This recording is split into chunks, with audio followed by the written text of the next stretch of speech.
Feel free. We We were fighting with Zoom. anyway. We were fighting, with the share screen. Oh, gotcha. Well, welcome back. This is an exciting meeting. We're going to have a lot of important information for you today. When you think about our past meetings, this is one of those that I definitely want to encourage you. Have your pen out, have it ready, take lots of notes. You will have homework at the end of today that you'll do over the break and then come back in a week. So I think it's going to be really important through this process today while you're here to make sure that you've got really good notes so that as you're headed into next week, you can kind of refer back to those. So just want to make sure that y'all get all that you need, and we're going to be doing questions. Still, please write them on a sticky note, but definitely also know that we'll be also trying to answer as many questions as we can live today so that you've got your answers heading into your homework. All right, so committee charts, just want to remind y'all of that. And this becomes really important as you think about the homework too. We want to make sure that we are coming up with a fiscally sound plan that aligns with the mission and vision of the district, that it represents the expectations of our community, and that it can be supported by voters. We don't want to come out of this process with all of you representing your community, your friends, your neighbors, and then end up with a package that doesn't end up being the right package for our district. So it's really important that we're vetting this, having these conversations, and planning together well. And so you're reviewing the Long-Range Facility Planning Committee's recommendations, considering the facility instructional needs that you've been hearing throughout this process. Tonight you're going to hear a lot about the financial impact. That'll be a really important part of this. And then funding options available as we head into the next part for our district. So future meetings, we have 2 more coming up. They'll be at the high school. Meeting 11 is where we're going to be looking at the packages that you've built and then really working through what that total build out looks like. Meeting 6 will be cleaning up and closing up any of that and making sure that we're ready to go forward with that. And then theoretically, if we can figure all that out by June 25th, then we will take a recommendation to the board then. So questions from previous meeting, want to run through some things that y'all had on sticky notes. So first question was expand mental health spaces as the need for this grows. So thankfully, this district, I was very pleased to get here and discover we have an amazing reputation for mental health. We have had really good plans in place for that for years, which also means that within our facilities, they have plans in office spaces for the staff. We have calming rooms. So they've got a lot of things already designed within our plans, and that will be the same going forward for us into our future buildings. So that's a part of the design and the process that we have. And the L&I team does work on the design support for when we're putting together campuses. So they'll be working on the design support, making sure that we have what we need, including mental health, which is part of the L&I team as we look at school plans. We had a question about gender single bathrooms. So our bathrooms have decided to be multi-stall restrooms in all common areas. It's really not efficient to create a lot of multi-stall bathrooms. When you think about the way those are set up, you're having a number of bathrooms that are in a space for students to use, and they're usually in common areas. If you're trying to do 5 to 10 single-stall bathrooms for kids to have access to, I mean, right now, if you look in the hallway, that's 20 bathrooms together. And so if it's 10 and 10, that's hard to do single stall. So that really isn't functional for us. Our campuses do have single stall bathrooms. I think there's one right out here. They do have them in hallways, and so those are available as well. But by and large, the classroom area kind of bathrooms are going to be those multi-stall bathrooms. I had a question about locker rooms for transgender students. That's a small amount of our school district population. It would be impossible to set up an entirely different locker room for that. Campuses handle that on an individual basis if they have a student who has a need that needs to be accommodated, but it's really not feasible to do a 3rd locker room. As it is, you'll see locker rooms as one of the requests in here just because we're already at a locker room space. They do them more by sport. And then district SPED designation. So our SPED percentage and how we compare to other districts and what's the plan for this. So last year our SPED population was in the 11% range. This year it's 13.7. So obviously that's a growing part of our district, and that happens normally with growth within any school district. We're slightly higher than some area districts, but we're historically aligned with the state. So it may not be that we're necessarily out of whack, but they may be a little bit lower in some of our area districts. But when we look at the state as a whole, we match that really well. But we are slightly higher than some of the places in our area. And SPED, how do we plan for this in the future? Well, it's a big part of all of our staffing plans. We need to make sure that we have the right staff and the right trained staff for our students' needs. And then it's also a part of our facilities designs. And I think you will also see there are some requests on the list where we're considering that as potential needs for our students heading into the future. Is our pre-K program full for the district? It is.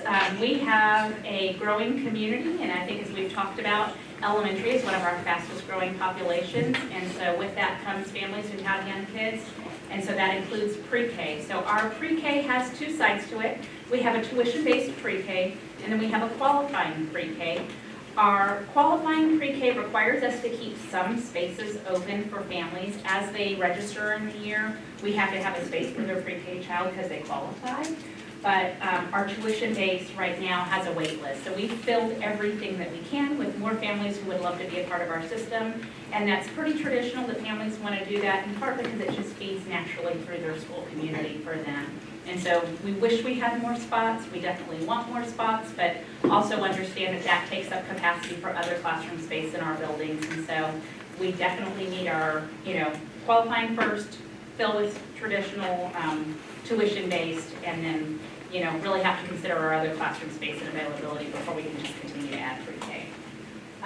Guaranteed bilingual curriculum, it didn't exactly have a question, so I'm going to take a stab at it and y'all can correct me.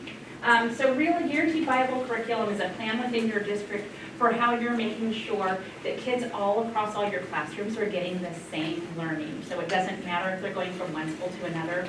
That's been a really important part of the work that we're having happen. So we have a really strong instructional design team in our L&I team, and they're focused on building the resources for our teachers to make sure that we're creating alignment, make sure that they have everything that they need. And so those academic standards that we set then, the teachers have the support to teach that way, they have the scaffolding to teach that way, they have the resources, whether that's coaching staff who's helping make sure our teachers know what to do, that all of our principals are trained and looking for the same thing. So we've got a plan for how we're doing that. It's a continuing growth opportunity for us, but it is a really intentional part of the work that we're doing. Do we track whether students who complete CTE certification utilize the certification? It's hard to track kids post-graduation, and most of the time these are seniors heading out into the world, so we don't necessarily know what they do with it beyond. We definitely know some anecdotal stuff when we have our counselors, talk with us. They're able to share, we know this kid who's getting ready to go into this field because of. I can tell you from my experience, to some degree, it doesn't matter if they use it, because the reality is it is huge for them. It's teaching them professionalism, it's teaching them skills that they may use for the next job. So even if they do the medical tech, and their plan isn't to become a medical tech, but to be a doctor, we're building their interest level, we're helping them be ready to qualify in college for opportunities if they go into the military, to be trained and qualify to go on. So it's really important, I think, that we have these programs and offer them, and we are finding that the kids want to take the certifications. They want to know that they have that expertise under their belt. So they're challenging themselves in that way, and we think it's been really successful for us. And do we have a number for bond capacity? We have Dan Wedmiller, who will give y'all lots of information tonight, and y'all can ask him all of your questions about that. And so the second question to that was, is that to come? It is to come tonight. Okay, so just want to share with y'all key takeaways from the process that we kind of want to make sure that we've really emphasized throughout this. Our kids learn differently, and we want to serve all of our kids. So when we get the special ed question, that's really important to us. We want to make sure that we're meeting those programmatic needs too. We want to make sure that we're doing things that keep our kids engaged in school. We know that effective facility design matters. It improves student outcomes, and that's important to us. Teaching and learning should guide our facility decisions, and so we do want to put kids first where we can within this process.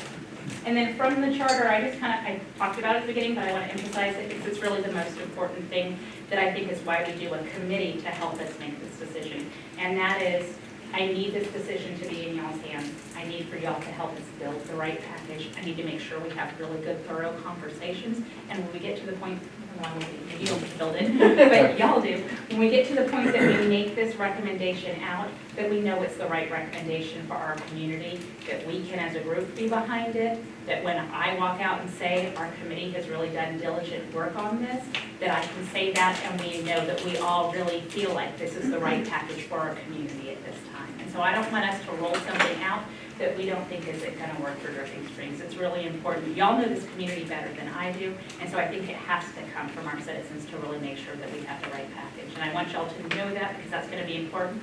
When you go home and do your homework and you come back with something, that will really work for us. Okay, Dan, you were the most important question on that list, and I had no answer for it, so let's give them an answer. Wonderful. Thank you.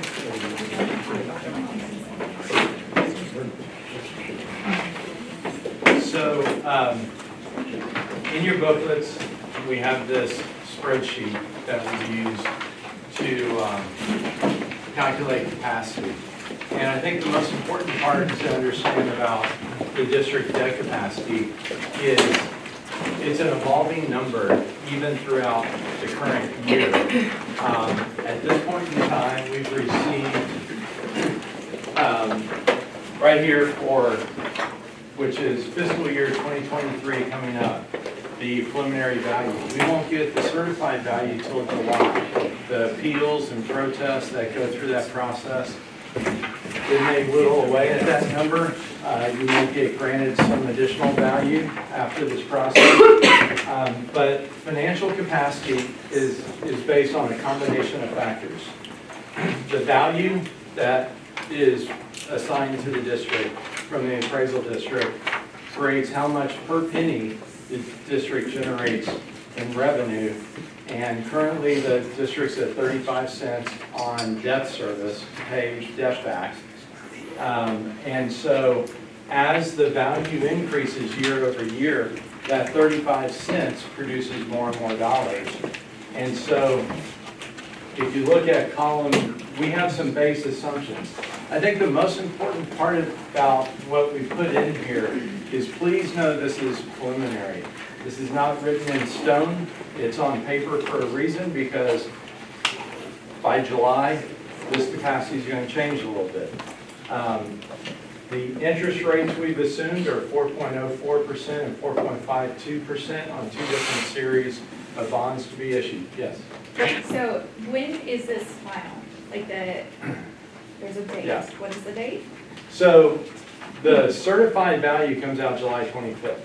Okay, So that'll be one piece of the puzzle. okay, The other piece of the puzzle is the interest rate, and that's not set until you vote bonds in November, let's say, and then we would sell them in probably January, February. What's interesting with that decision, when do you sell? How much do you sell? You need to have a reasonable expectation to spend whatever you sell in a 3-year time frame. In addition to that, interest rates.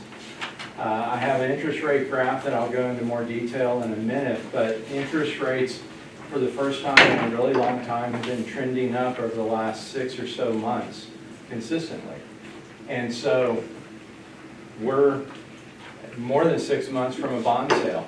So depending on what interest rates are like in January, February, it'll tell us, where we're at on these numbers. We want to be conservative going into this as far as sizing, because what we don't want you to do is go vote bonds, get ready to move forward on projects, and then we can't come out and issue at all because interest rates are much higher. So we're going to modify, work through this, because that variable is going to change up until the day of sale. The valuation will get set for certification July 25th. I think what's important to note is what we don't want to get caught in, and a lot of times I'll just come out with a number and tell everyone the capacity is, you can, and I'll just cut to the chase. The top of column F and G is the capacity as it stands right now based on all the assumptions in the spreadsheet. We've assumed 2 bond sales, one in 2023, one in 2024. You have capacity, you add those 2 numbers up, roughly $499 million of capacity. That is much larger than what we ran last year, because if you look at 2023, when we were estimating last year, we had a number in there probably around 8 or 10% growth for 2023. But as we all know, we've seen the appraisals, we've seen the the influx of people, the home values. That increase in value has increased the capacity for the district. Where it goes forward is based on a number of assumptions. So we don't come in here and tell you, you should go spend $499 million. This is just studying a framework.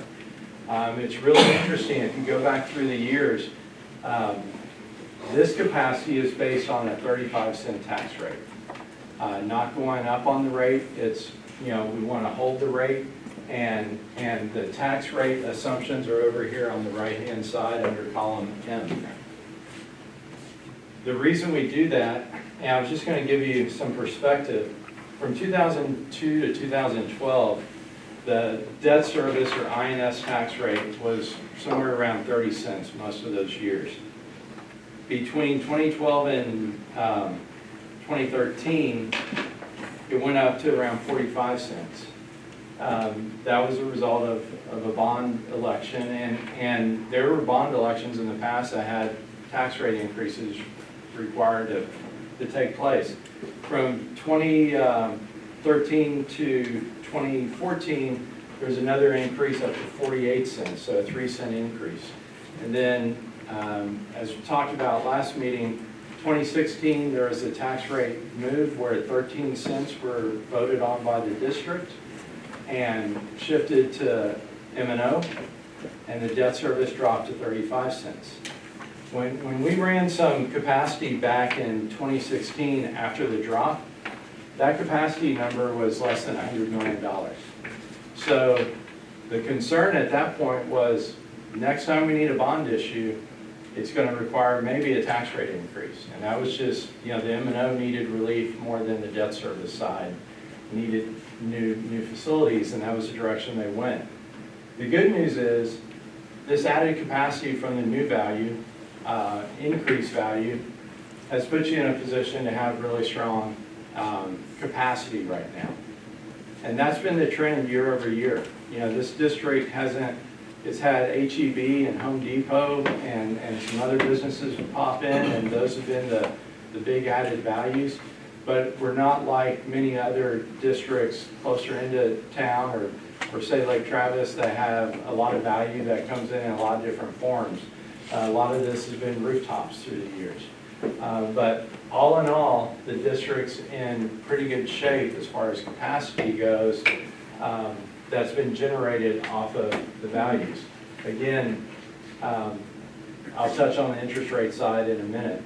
Another thing that enhances the district capacity is this column I, projected defeasance costs. And we probably should say defeasance opportunity, but it's when the district takes money out of debt service fund balance and pays down existing debt. And what that pay down of existing debt does, you can see it in this column E. That's reflecting when you take cash out of debt service fund balance and pay off existing debt, like the district just did 2 weeks ago, paid off $4.9 million of existing debt. It saves just over $580,000 of interest costs, just like paying off part of your mortgage or a car payment or a credit card. You stop paying interest. Based on that 35-cent tax rate, we project that there's potentially another up to $14 million in fiscal '23 that the district can pay off early and keep that 35 cents in place. Some people may say, well, why don't you just lower the tax rate? That's always an option. However, you don't set yourself up for planning what the next bond will do, number one. Number two, this column is level to descending, the existing debt service column. The reason we do that is, yes, we've been growing quite a bit year over year for many years out here. But in 2008, 2009, when we had the financial market kind of collapse and things flattened out, and some places declined in value, that would have resulted in a tax rate increase. What's a much more efficient way for districts to manage their debt is to keep an eye on what balances accrue, and then each year through the budget process, identify that, and then start the process to pay that debt off early. We could easily structure the debt in both of these issues to be increasing year over year over year, because Dripping has a lot of land and we will see development continue and continue, but that's not always the prudent way. What we try to do is keep predictability in the tax rate structure. So I put this out there because there's a lot today, not just here, but all over, about transparency and people understanding the numbers. And what I wanted to do is show you all there's a method to this capacity, and there's no bells, there's no mirrors or tricks being played. It is driven off assumptions of value. And you note that we trend off value increase very quickly. Part of that is we're not saying Dripping's going to stop growing anytime soon. The reality is we want to prepare, and we also don't want to create critics to what the proposals say or what the projections say. We can stand up to anyone and say this is just a prudent scenario to use. 10% growth for fiscal '24 is not a big leap necessarily, because that value is reflected in what has already been built from January 1 of this year to now. So we all can look around at the different neighborhoods and different development going on. That 10% is fairly reasonable. Appraisal caps take shape and limit to 10% on existing properties. And many of us know how the appraisals have come in excess of that. That will carry future value. So we're not encouraging that. Those are just the facts that we're working within. So this is the capacity as we lay out for the future of the district. Again, the interest rate is critical. And I'll jump forward to the next slide, and then I'll go back and forth as any questions come up. The 50-cent debt test. The district can go up to 50 cents on their debt service tax rate.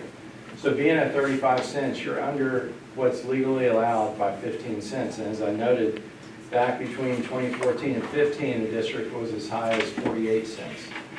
What drove it down is just growth. Growth, allowed the district to do the swap and benefit by a lower tax rate. When you go to sell bonds, you have to demonstrate to the Attorney General that the existing and the new debt can be repaid from a maximum INS tax rate of 50 cents or less based on the taxable assessment valuation at the time of sale. You don't get to use these projections I showed. These are just for us to use to model out and plan things. But that 50 cents is critical, because in prior years when the district was between 45 and 48, we were constrained by value and limitations more than anything else. Right now you're in a better spot. Your capacity is greater than 499 if you were to go up on the tax rate. But what we've been modeling right now is just within the existing tax rate, what is capacity. And so that's the final bullet there. Interest, yes. Okay, so can we go back to that big chart? I just Yeah. want to make sure I understand what every column means on that Yes. big chart. Yeah, So can you kind of go through those headers and absolutely. explain a little bit more in detail, because there's a lot of abbreviations. Yeah, absolutely. And again, one reason I want to put this out there, it's often a lot more information to disperse out, but I really think it's critical for transparency's sake, people understand. Calendar year ending 12/31 is the CYE abbreviation. The reason we do that, I mentioned this at the board meeting Monday night, a lot of districts were encouraged to switch to 6/30 fiscal years. This district did, we think, probably 15 years ago. The debt payments are February and August. So if your fiscal year ends in June, but you have a debt payment in August and tax collections don't come in until the end of the year, we have to have a fund balance. And so some people recognize, if you look at the fiscal 6/30 audit, you're going to see a big debt service fund balance. but that's because that August payment needs to come out of that fund balance. It gets replenished when tax collections come in to make the next August payment. So we use a 12/31 calendar year just to manage those debt payments, to make sure we don't shortfall. So that's just the reason we have calendar year. But the district fiscally runs on that June 30th. Yes. And then, so the debt was issued before the legislature and TEA encouraged people to make that switch for funding reasons. So once you already had the debt out February and August, you can't just go back and switch payment dates. So as long as we know it, manage it, it won't put you in any difficulty going forward. It's still a tax collection issue. The column B is freeze adjusted assessed valuation. That column backs out frozen revenues, frozen taxes for people over 65 that won't be impacted. So that's what really you calculate the tax rate off of. Just so you know, those frozen revenues that for those people over 65, we show back up in column K. So we're not ignoring them. We're grabbing every dollar we can show is available for the district to use. Estimated growth, I think, speaks for itself. Actually, I had a question for that. Is Yeah. that estimated growth on the tax rate, or is that estimated growth on student population? No, value. Property value. Property value. We're just, on this, we're not focused on kids. Okay. As far as any of this is property values are what we levy the tax against. And so, again, this is where the 35 cents comes into play. It's calculated off the values, and the growth is just an assumption. We do it off historical data and looking at what real data we have to encourage any higher growth. For example, Taylor ISD, we use historical growth when we project their values. However, Samsung is building a $17 billion facility or greater there. So future growth, they've had Mo Casey and others come out and provide us estimates. So that's why we're just using basic historical data. Column D, existing, UL is just unlimited tax. DS is debt service. Existing unlimited tax debt service, that's just your bond, principal, and interest payments existing without any future bonds. That's payment per, What's that? that's payment per half or, No, that's annual. and Annual. Column E, less defeased debt service. We're just showing what the district plans or has the ability to pay off early. So we back those payments out. That column E, as I mentioned earlier, is tied to column I. Once column I shows positive or the cash flow being used to pay debt off, and this column subtracts off your existing debt, what you've saved or what you've paid off early. And then column F and G,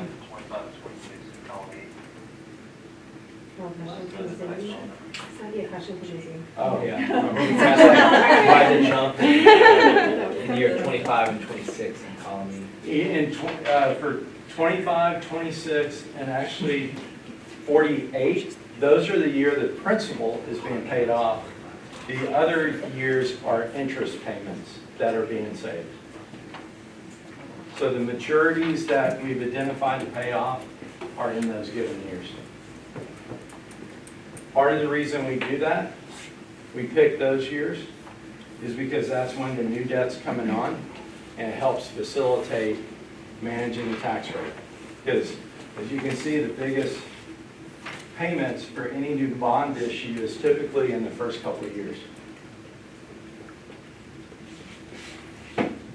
The column H is projected total debt service. So that's taking D, backing off E, adding F and G to come up with a new total number that has to be paid on by the district.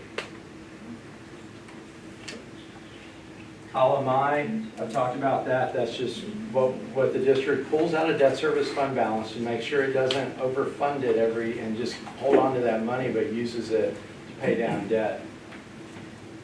Column J is the opportunity also in the debt service fund to not just use it for debt service, but if you have smaller amounts that you just want to plug in and pay down each year. Column K, frozen tax revenue, are those over 65 frozen revenues that come in every year, but they're not tied to values or tax rates.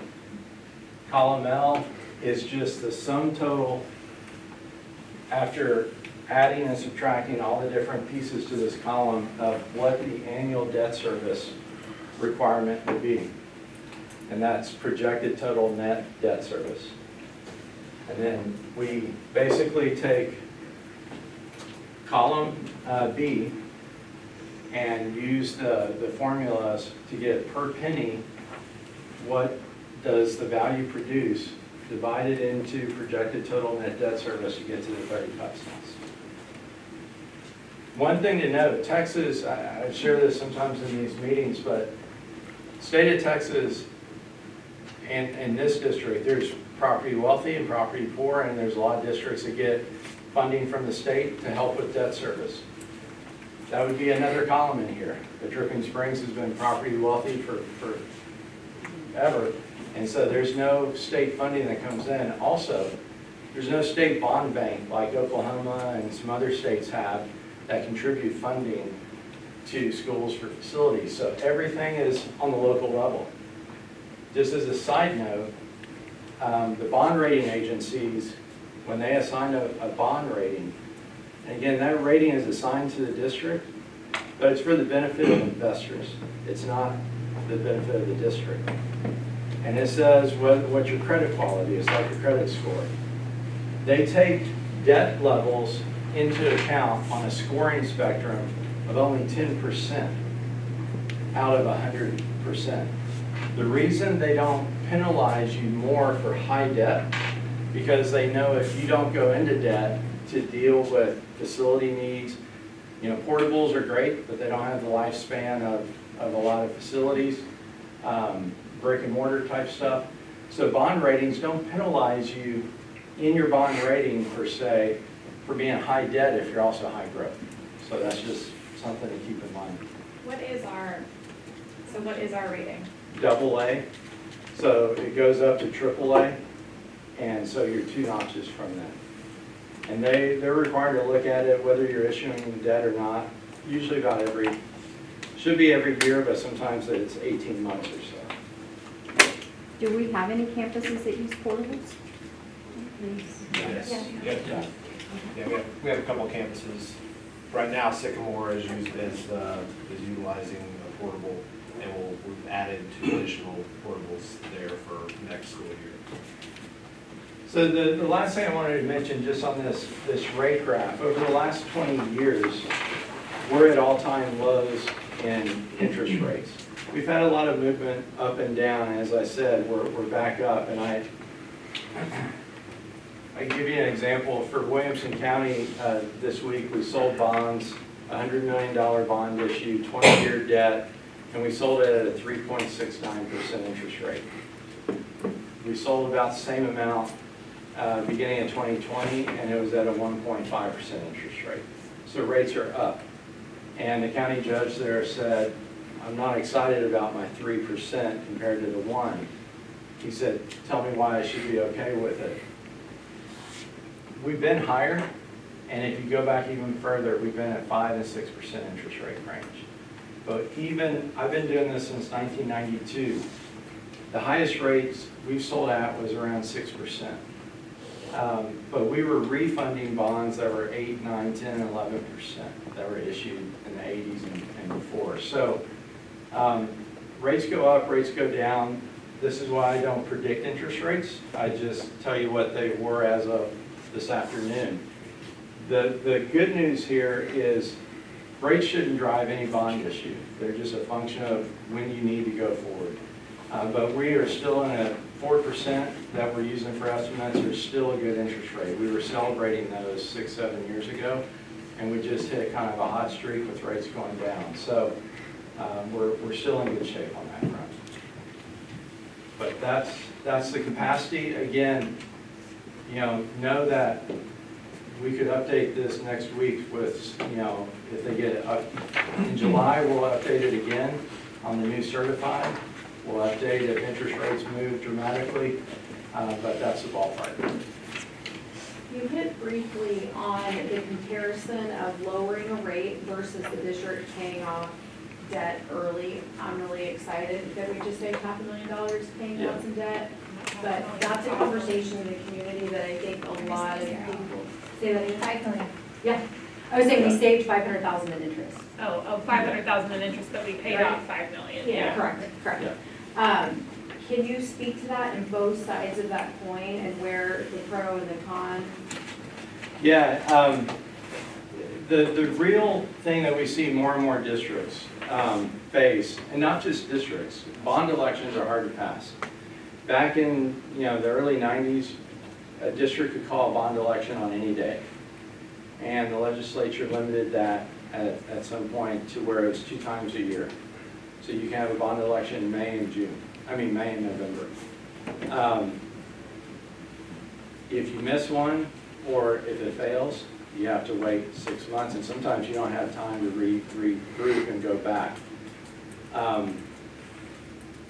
Bond elections are hard to pass, even in fast growth districts. We know here the last one was very tight. And there's a lot of different issues that come out in play in elections anymore, both from social media to just the informational channels that you work through these days. If we just let the rate drop, then the next bond election, not only do you have what is the facilities and who likes what facilities and what programs, but you also have the tax rate increase. That if it drops, then you're going to come right back around and increase the tax rate. And what we see in a lot of places is they like to just manage that stable rate and drop it when you can. I'm not saying, obviously the evidence shows the rates dropped. But if we drop the rate right, say this last year, leading into a bond election, the capacity changes because if we have to show it as no tax rate increase, your capacity is going to fall.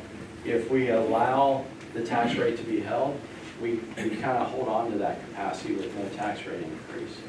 So the real driver to managing the rate is we want the steady predictability that allows you to go out and sell what you need without having to also deal with the tax rate increase if you don't have to. It just helps keeping the focus on the bond program and not the tax rate impact over and above where you're at today. Now, there are districts I work with that are either not fast growth or building out, and we'll lower the tax rate. Burnett schools lowered the tax rate 2 or 3 cents. They actually still had a bond election fail and then had to go back out. The tax rate didn't move the needle. They still had a lot of growth, people that were pro-growth, not pro-growth, or pro whatever the facilities were. They went back out and got the next election passed, but I guess the big key is bond elections are harder and harder to pass. You only have 2 times a year. If we have a delay because something doesn't pass because it's a tax rate increase, and we move forward after that and lose another year or 2, it affects project costs. So this is one piece to try to help manage where you have capacity, where you deal with growth. And again, we could structure the debt to plan for the growth that the 35 cent would pay off more quickly. But we don't like to do that because we've seen years where values have dipped. Where the one slide where this 50-cent test, pre-2008, and honestly, you may be able to do it today. I've never done it. You could use projected value to pass. There are some districts in the Dallas area in 2000, probably 5, 6, 7, that did that. And then 2008 hit, and they didn't get the value growth that they projected to pass the 50-cent test. They had to go over 50. This is, you can't go over 50 at the time of issuance. You have to prove you don't have to. There are some districts that went over 50 in 2008, 9, 10 because values went down. So. Two things. One, I know this last year, because in my former job, I had to help a school district who actually had to exceed 50 cents. And so that's an unfortunate thing to have to explain to your taxpayers. Yeah. But second question is, and this is, I know the answer to this, but can you speak to how recapture does or does not play into the INS side of things? Yeah, so recapture is not get counted towards the debt service side. That's why it's not uncommon to see school buses and even books and furniture and furnishings included in bond issues because of it's protected from recapture.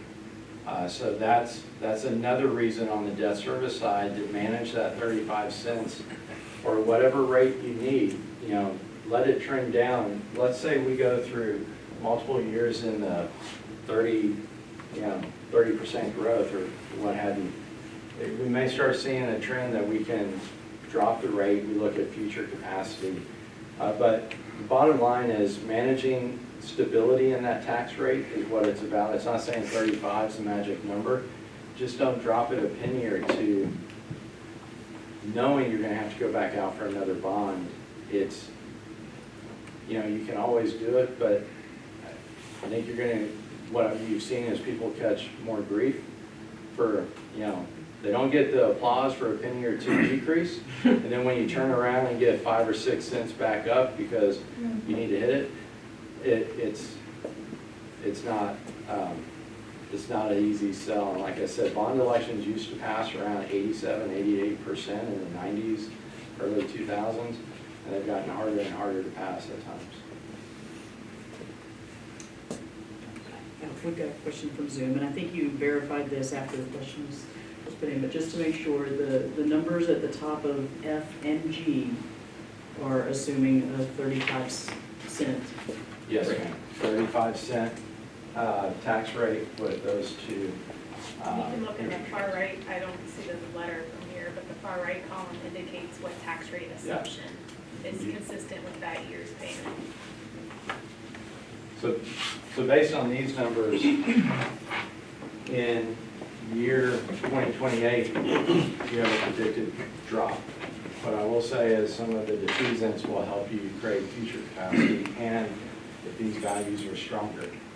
And that's the other thing to the tax rate is this may get you some part of this bond package, but based on this district and all districts as you grow, it's not if you have another bond, it's when it happens. And again, once you get to build out, then there's a lot more flexibility to know, okay, we're not bringing more kids in, we're just updating facilities. Yes, ma'am. So, having looked at what the Fed's doing right now and kind of what they've said their plan is over the next year, and this is like crystal balling, where do we see these interest rates going in February? Because they've talked about continuing a fall hike and up to 4% for the base rate at the end of the year. Yeah. The good news is, number one, as the short-term rates go up through the Fed, it doesn't correspond directly to these long-term bond rates, number one. Number two, often when there is money pulling out of the stock market, if it's going down, it flows into the bond market and supply and demand. As more bond money comes in looking for more bonds, then it drives the rates down for you, the issuer. So, you know, I don't have an answer to that. You know, what we've seen through the course of the first 4 or 5 months of the year, rates go up. This week, we've seen a bounce back, but that's just all the zigzagging that goes on. There's so many world events and different things that happen, it's hard to gauge. I mean, even during the pandemic, you know, there's a pause and then there's still a lot of bond sales taking place. So and I may be completely off base on this, but in column D, you mentioned that it's more of a principal and interest payment. However, what's happening with the principal? What does the district do with the principal? Because it's my understanding it's not going back to the investors. That's not happening for 20 years. No, you pay off principal each year. That's why it's important to note, like the 8.8 million, that's not all interest. It's a combination of principal and interest, and it's also a combination of the 2014 bonds, 2018 bonds. You start paying principal.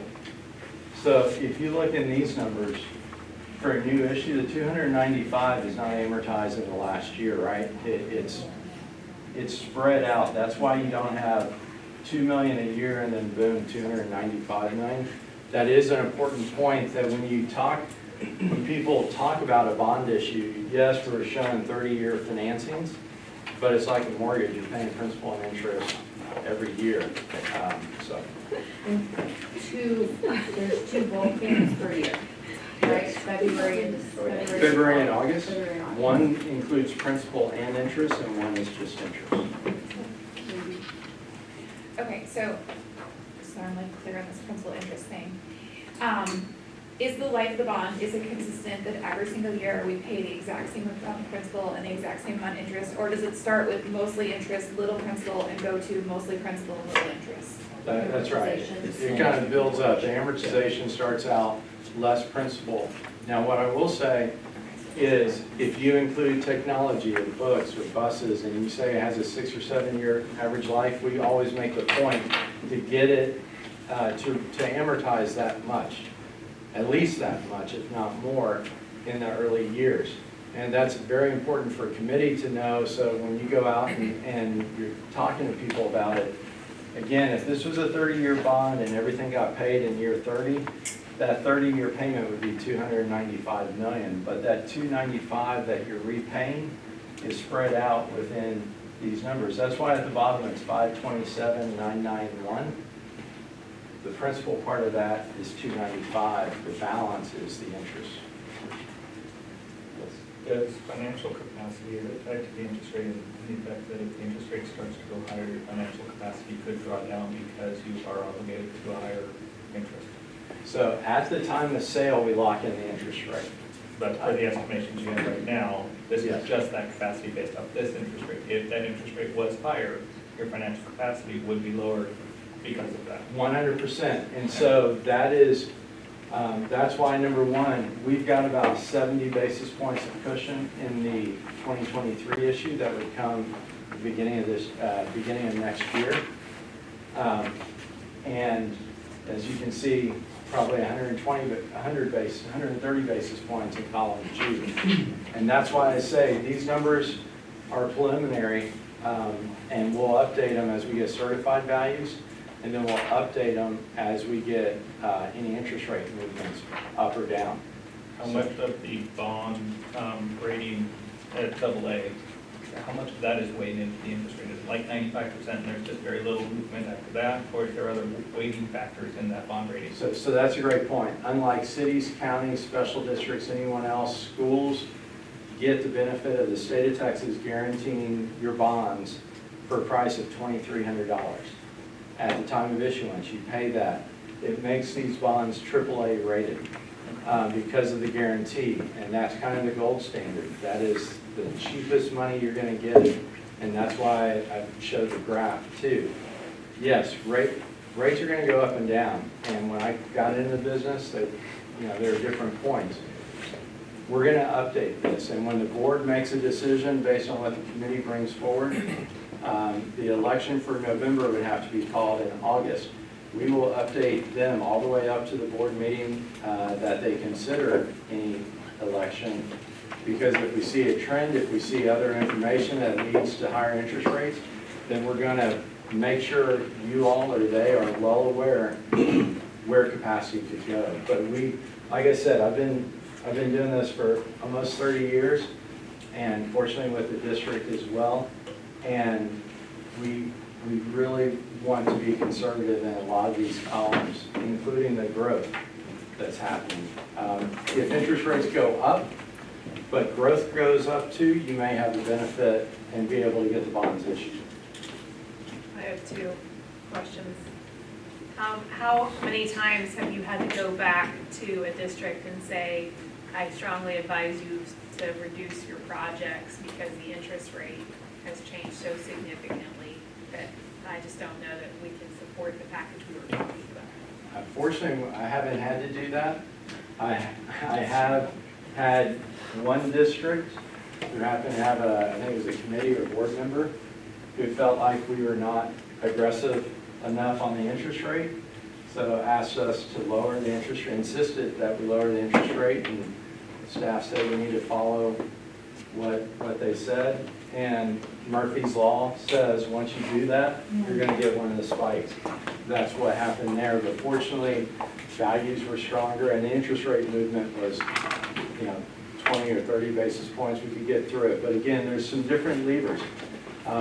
We can go shorter on debt. We can go longer on debt. I put this out there hoping not to create confusion, because I know people want to really understand where's the number coming from. So the numbers are there, but they're fluid until we actually sell.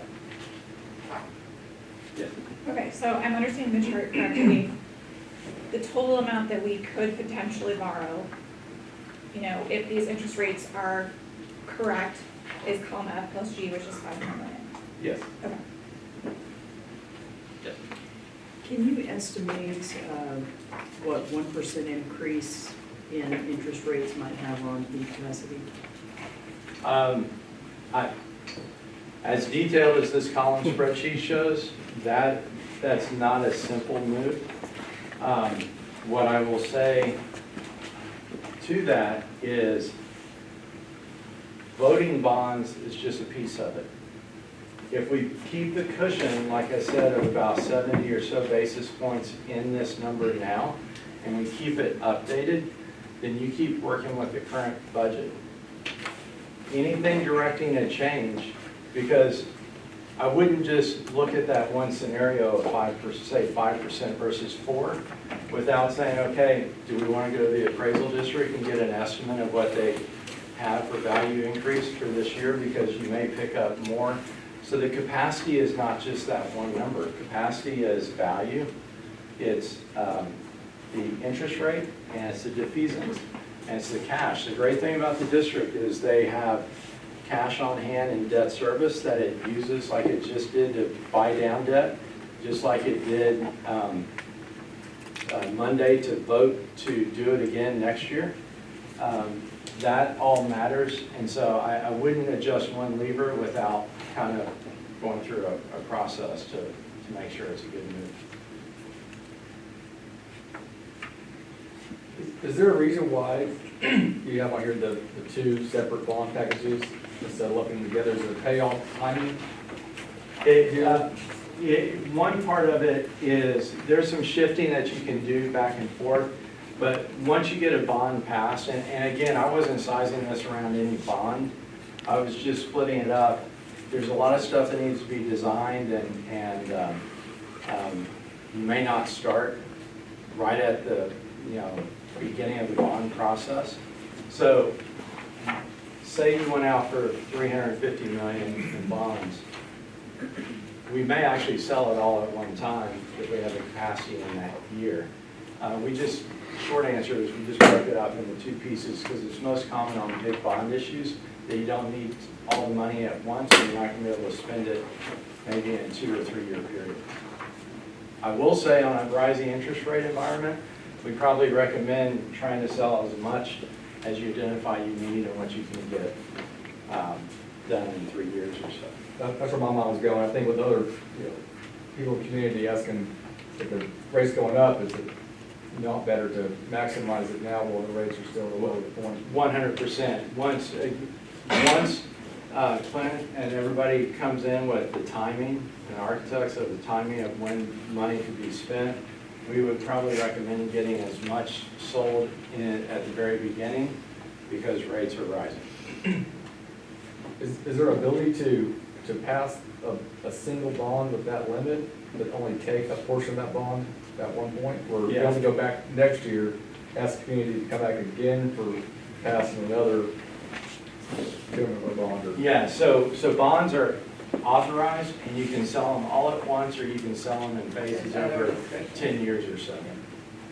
Over 10 years, all of them, or Up to five? 10 years, typically. How hard a line is that must spend the money by 3 years?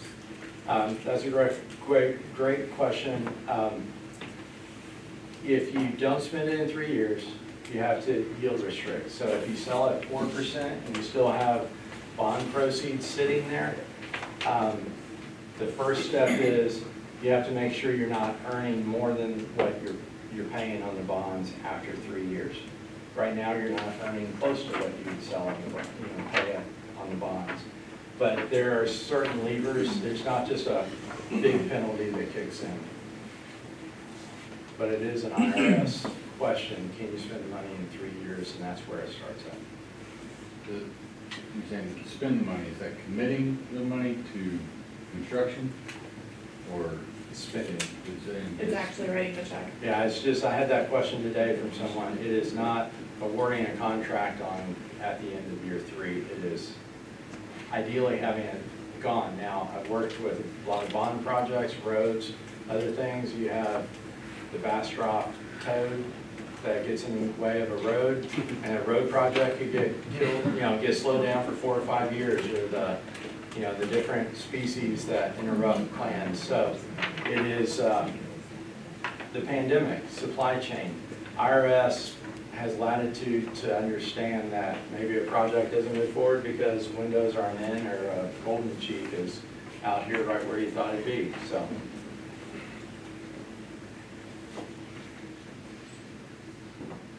Yes. Unused bond dollars, so we just voted on the approval of, I think, 5 or 6 items that we're gonna use for unused. Yeah. Community question, community perception, unused bond dollars going back to community. Unused bond dollars can either go to pay debt back, it can go to other projects, assuming you finished or spent money on prior projects that were promised. You don't necessarily have to do all of them.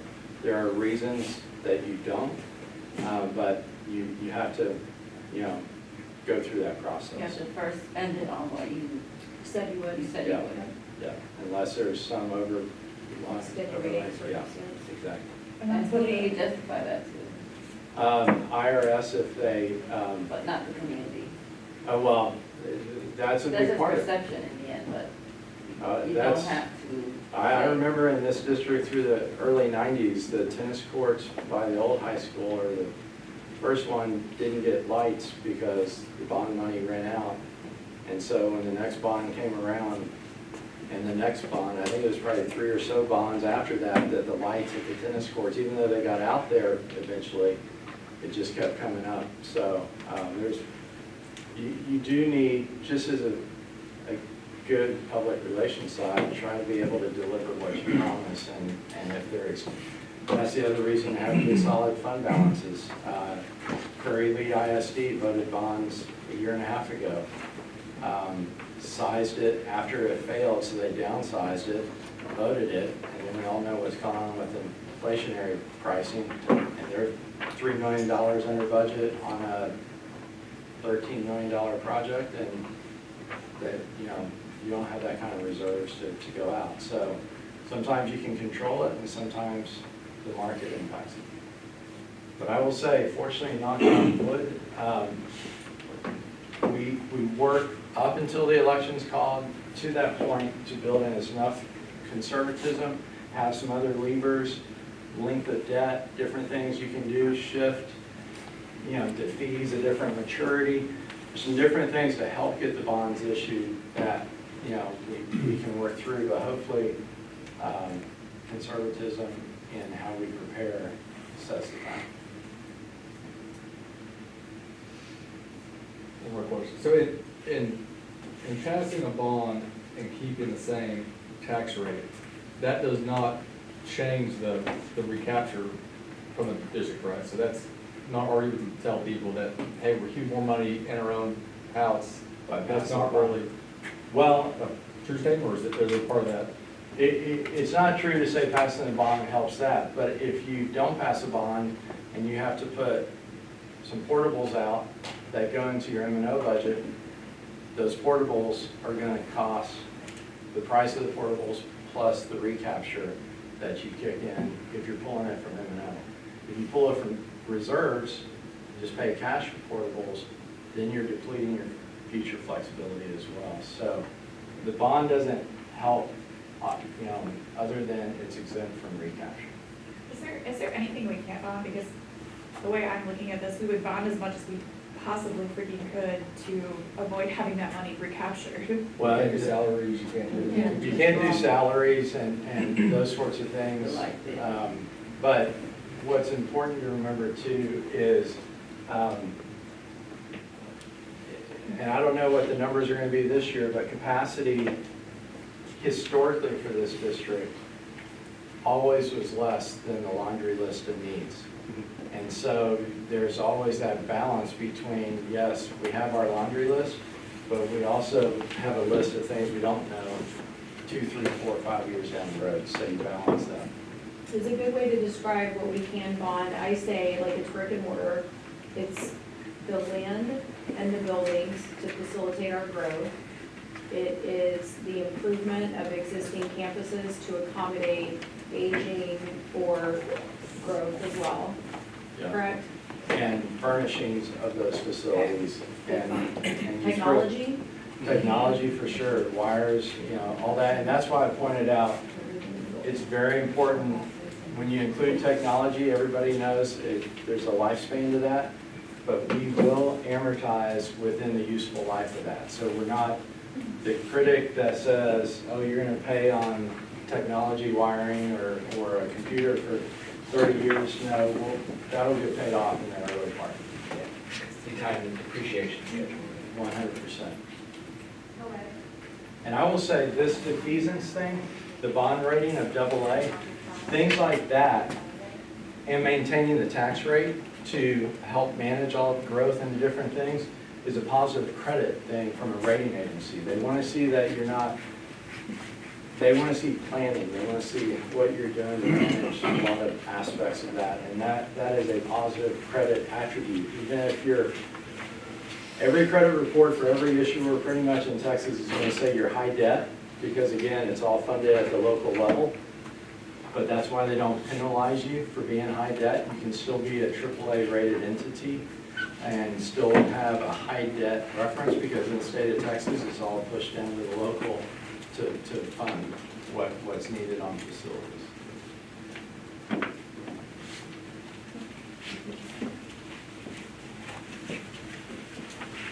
Any other questions, anybody, before the end wraps up? Please make sure you take notes, collect them, and post-it notes if you have questions. He covered a lot of information, a lot of very important information, right? So you're going to hear two more things this evening before we wrap up, two more presentations about a couple different things. One, the second of those is going to be your homework. So I'll talk a little bit about that as we wrap up, but tonight you're going to see then a presentation of projects that you saw previously. The projects that have been identified by 4 different categories. We've got growth projects, life cycle projects, just to remind you really quickly. Growth meaning everything that supports new kids coming to the district and facilities that support the growth. Life cycle, existing buildings that are on the ground and things that they need in terms of renewal. Then departmental needs by each department across the district, and then district-wide needs. So categorized by those 4 categories still as you saw them previously, with dollars attributed to them. So I'll give you some high-level numbers. We'll revisit this as you get assigned your homework and we wrap up this evening. I'll go over the process for the homework before we finish tonight. But you heard what Dan presented. That's very important to understand these numbers, because if you just look at what you've, and I don't want everybody to get wrapped around totaling things just yet, because I'll tell you what your high-level numbers are.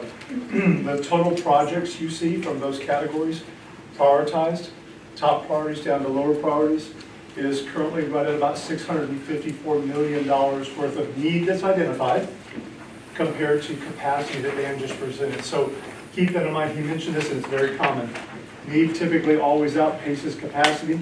So that's why what your effort that you're going to undertake here, and next week will be deliberation night after you've completed your homework, our next meeting will be, is going to be very important for you to understand what capacity is, what needs are that are identified, and then deliberating and narrowing down and building your own bond package. So with that, Clint's going to now run through, and James will probably support this as well, a list of the projects that, I'm going the wrong direction. Am I?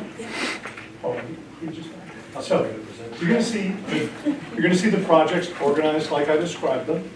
You're gonna see the dollars, and then Clint's gonna run through also a description, again, the high-level description of what those projects are. But just know, in total, you've got a much higher need identified than a capacity identified. So your job is gonna be to make sure you make some definitive decisions as you build the bond, keeping that in mind. So as you look at and listen to these projects, he describes them, you're going to see line items with some basic descriptions and then some large dollar values. Let's talk about what that is. That's the total project cost you're going to see for each project.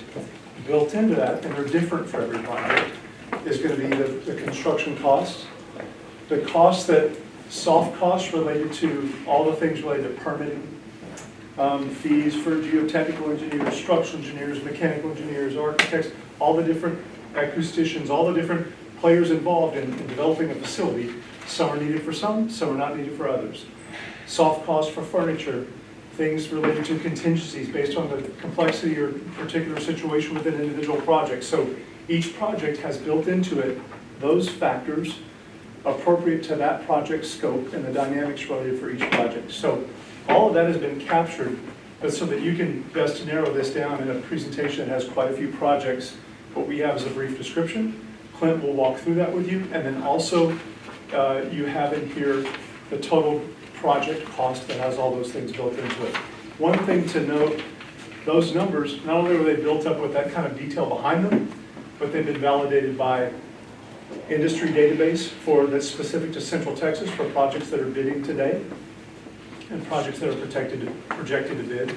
They've been validated by architects, contractors, and then industry database numbers that support where those projects are in terms of the dollars you'll see. And the dollars you see are also connected to when those projects in the bond cycle would actually be bid. So like Dan mentioned, we're going to try to front load some of this, but some of these projects, for example, take a planning time period, and you may not be bidding that project for a couple of years from November past a bond election. So it's taken into account when those would bid and probable inflation leading up to the time that they bid. Some would bid right away, some would bid a year or two down the road. So just know that all those factors are taken into account in the summary that you're about to hear from Clint. Question, sorry. Yes, ma'am. So when you said 650 million, is that everything on the list, or? So or is that I'm just jumping the ahead one to the items? homework sheet we're gonna go through as we wrap up. If you said yes to everything, said, I want everything in this bond Okay, that's on this list, on this list, yes, ma'am. that list, So I'll okay. go through that before we wrap up so you know how to navigate that for your homework. But if you said on that list right there, check yes for everything. You're gonna all get a spreadsheet, I'll go over this, that you'll fill out. But if you said yes to everything, that's how much you're saying that we would accept. You also see what the capacity is, and you guys are also responsible for helping understand on behalf of the community, what do we really think our threshold is. Capacity is one thing, need is one thing, and then tolerance within the community is another. Okay? Did you have another question? Did that help? Yes. Yeah, Clint, is there contingency built in these items, or is that handled? Yes, there is. That's like- There's contingency built in, there's also, as Darrell alluded to, you know, we base it off of what things are costing, what things are bidding at today, but then we also projected for inflation over, the next 2 to 3 years. So if it's a P1, it's just for 1 year, and if it's a P3, it's 5 years? Priorities. I know, I'm just saying, you projected for 5 years inflation if it's a P1, but I mean, it's a P3, for example, or is everything projected 5 years out? It depends, it really depends by project. And again, that's a good point to go back to is anything that's a P1 is a priority 1, P2 is priority 2. P3, priority 3. The ones and twos are the things that are yeah, most imminent. Now, the one caveat to that is on like a high school, right? The high school that's a 4-year project. It'll take close to a year and a half to design it, so we wouldn't actually be bidding it for construction for, probably a year and a half. So we'll go through each one of these and certainly get my attention, or if somebody poke me if there's a question and I don't see a hand.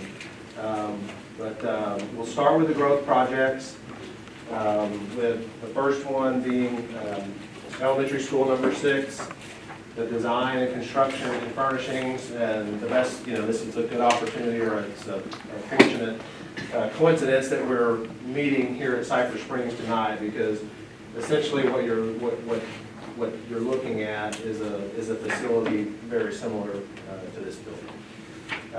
And so roughly, and again, on these square footages where we've listed square footages, those are approximate. It could be a little more, it could be a little less. But we are estimating a total cost for elementary 6 at just under $63 million. And so just from a quick comparison standpoint, from when we bid this school and also the new Walnut, which was just over 2 years ago, in comparison to projects that are bidding currently, we've seen about a 50% increase in cost per square foot pricing. Second project, question? Is it possible to reuse some of the drawings, like the drawings for this building, to be a basis for next building? I know like the topography isn't gonna be the same, but to have similar spaces as we're going forward, we're looking at multiple buildings, can we possibly reuse some of these architectural main concepts? So we yes and no. We wouldn't reuse any of the actual drawings, but if we really like the layout or certain components or the design of, say, Cypress Springs, it can certainly, and this is, Daryl can help me with this, but it can help from an efficiency of the design. So could it, timeline. cost doesn't reduce, Architectural even if cost. they're Why would using the same basic layout? It's like Starbucks. Starbucks has their base plan or Chick-fil-A, and they build the same one over and over and over again. It's an efficiency. Is there any efficiency from architectural and engineering perspectives? I think truly only if you ever got to a prototype, right, literally if we had a prototype design that we were building each time. So wouldn't or couldn't reuse plans for this building from the next elementary school? There's nothing that would keep you legally from doing it. You could physically site it Yeah. out. The changes would be in utilities and civil engineering and site development. But you could Yeah, physically, we own. you could physically site it down. Yes, we own the plans. But you could hire someone out to modify it for per site.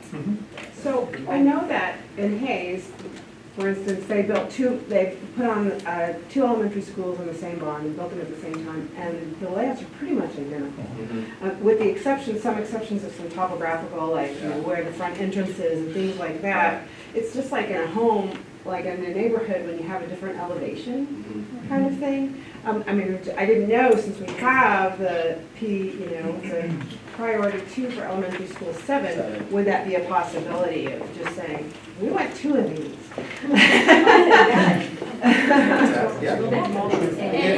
Yes, so I'll use, and James came from Leander, and Leander developed what is still their prototype elementary school in, 12 years ago. About 12 years ago. Now, each one of those they build, they go back and do lessons learned and make, the cafeteria could be a little bit larger, or this space could, be changed, but they're still building very much the same prototype school, elementary school, that they designed 12 years ago. So, question is, how much of that 62 million is even design? And 600,000, since that's what you've got for the middle school. Yeah. Yeah, because if it's 600,000, No, it's so- really, we're talking small. For the 600,000 that we have for the middle school at the end, that's only for like the very early phase, like the first phase or a schematic design phase. Seriously? Yeah. So let's just use an example of, yeah, so if a construction project itself, the construction phase is estimated, it's a function of the cost of work typically, in most cases. And so on all the projects, I'll use the projects that we just built. If a project like this project was going to cost us $33 million in construction, the design fees were a percentage of around 6% of that.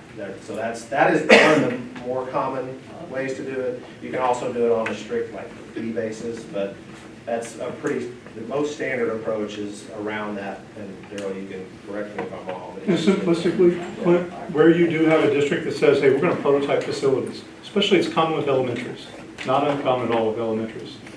Have a different look, feel, different elevations, but fundamentally it's the same core campus. As long as it works for how you're delivering curriculum instruction, there are some efficiencies to be gained from fees to execution to efficiency of construction, all those things. So there's some economies of scale in doing that, certainly. That's the reason why it's done largely. But you can't build two. I mean, just part of what they do is just doing the plans. You have to have all the finishes the same to use an exact plan. If you're doing two at the same time, you'd want to replicate some things to get the efficiency out. Exactly. And then a lot of what they do, a lot of their fees are managing the whole construction cycle. A lot of people think architects just draw the pictures, throw them to us, and the constructors go. Most of their fee is in actually building and managing the whole project. And all the questions, and I mean, there's mountains of paperwork and questions we go through. It's not building anything. Even in Leander, we built one 12 times. It was amazing how many, things came up. Different site, different this, different contractors working on it, different this, different interpretation. I mean, it's a. But I do think it's something that as we build more schools in a shorter time frame as a fast growth district, especially as we're looking at needing elementary 6 and elementary 7 and elementary 8, even in just the demographic period that y'all saw the update on a couple weeks ago, it's certainly something that we would consider strongly is if we can identify a elementary design that we really like, that we would replicate that design to the extent possible based on the topography of the site. Because in addition to some of the efficiencies that Daryl talked about, I've heard James talk about this too, is if you have that prototype and then you're bidding essentially, when subcontractors are bidding that project over, yes, each project is maybe slightly different, but the subcontractors are bidding very similar work that they've bid in the past, and there's some efficiency from that because their numbers are tighter because there's less unknowns if they're bidding on something that's very similar to a project that they've bid in the past. So what is the long-term projection? Like how many elementary schools? Does it just keep going? 12. We're estimating, again, we're so far from build out, that's I'm surprised. How does our infrastructure support this? It doesn't yet. Doesn't yet. But, and that's where, right. But, That's not our charter. right, our demographer doesn't even like to talk about build out because Drifting Springs is so far away from build out that there's so many assumptions built into it that they shy away from it. But the closest that they'll get to that, we think, is somewhere in the neighborhood of 12 elementary schools and I think 5 middle schools and 3 high schools. I mean, Leander started like that 20 years ago. We were building projects out in the boonies when there was no infrastructure. They didn't have previous power. The sewer was out there. We had to bring all that out. Their roads weren't there. And the cities catch up. Unfortunately, school districts have to build for the kids that we know are coming. Cities, as we know, they kind of wait for the problem. They go, oh crap, we have to fix that. I mean, so it's always that thing for a while, and then they kind of figure it out. So we'll get there eventually. The city will. Okay, sorry, I started asking that question, the follow-up to that was, I'm just trying to look at this like from efficiency standard, can we expedite the process by maybe starting, if we really like the Cypress floor plan, starting with that base architectural model to get that to actual contract and bid faster, so the materials aren't. So in Leander, There's a bunch of inflation. we were gaining about 2 months, 2 to 2.5 months, we'd build a knockoff design on an elementary school by using the same model and starting there. So yeah, there is benefits to that. Okay. We just, I think, we just approved 750,000 of unused 18, so that goes towards the design on these, So, goes for future projects. so no, it would basically, the 750,000 that the board approved from 2018 unaspent bond funds would be for like very early design work on elementary 6, Sycamore expansion. P1 and, items. Well, the first 3 items. Okay. Because and I mean, all of them, for all 3 of them, but from a timing standpoint, I mean, the 2 that are going, that need to be on the ground first are are these 2. And so what the board approving that allows us to do is to go ahead and put an RFQ out for architectural and engineering services and select those professionals to start the design process a couple of months before a November bond election, so that we don't lose any ground or any time, so that we're able to construct an elementary 6 and have it on the ground by August the 24th. All right. What was student capacity on number 6? Good point. So elementary school capacity, it will be 850. Yep. And that'll be like a district standard from now on. It is, Or yeah, some it board is. change Do that. you have the correlation to square footage per kid across all the schools? Does that trend the same in terms of square footage that we apply to each student over our campus? Or is that trending upwards? No, there actually, Square footage TEA, Texas Education Agency, has defined standards and guidelines that schools are designed to adhere to Okay, on so there's a space. minimum floor to that Yes, that sir. you have to make. Yes, sir. Yeah, like a classroom has a minimum per square foot per student. A cafeteria has a minimum per square foot. Science classes have it, your different categories of classrooms have different square footage allotments, so you have consistency across the state. Okay. All right, so second project would be to expand Sycamore Springs Middle School to the 1,200 student capacity, currently at 850. That would include the design, construction, and furnishings for approximately 45,000 square feet. Would be primarily a classroom addition with a small addition to the cafeteria. And the total estimated cost on that one is $30 million, just under $31 million. Moving on to high school 2, approximately 465,000 square feet. And that one, as you can see, that's a big chunk of the capacity right there, but that's, we're estimating that at just over 275 million. And that would, that's based on, again, that 4 years, 4-year cycle of design and construction to open most likely the fall of 26. So that's 2,500, right? 2,500 student capacity, yes, sir. And well, we're gonna get there, but the land purchase money, that's not part of the, because we already have the land for that? Or- Yes, we have, so another good point, so this would be almost guaranteed to be the Headwater site, Yeah. elementary 6. And high school, the high school 2 site would be on this site, it's 150 acres. We built on roughly 25 acres of that. The high school would be, most likely would be kind of on the front half of this, front half to 2/3 of this property. And then that still leaves room for a future middle school, basically adjacent to the east of the elementary. Now, was there room on this site for the future possible stadium as well?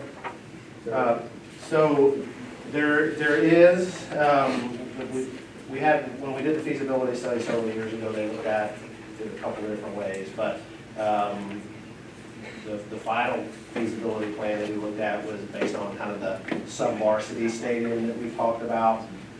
But you could fit the larger stadium on the site if you had to, or if that was the direction that we went. Would we lose the middle school if you did that? No.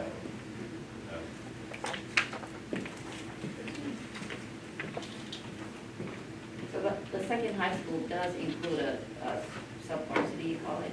Yes. Yeah, you need to have a, Yes, like it a would- practice Right. field. It would For be, JV. And you would just upgrade that if you ever want, you use that same base for the. There are districts with 3 high schools that have 1 stadium. Right. Right. I They know, don't, I just. I mean, you just schedule games. Yes. I know, that's Scheduling. case. yes. I know a district that had 5 comprehensive high schools and they had 1 And on the football next, stadium.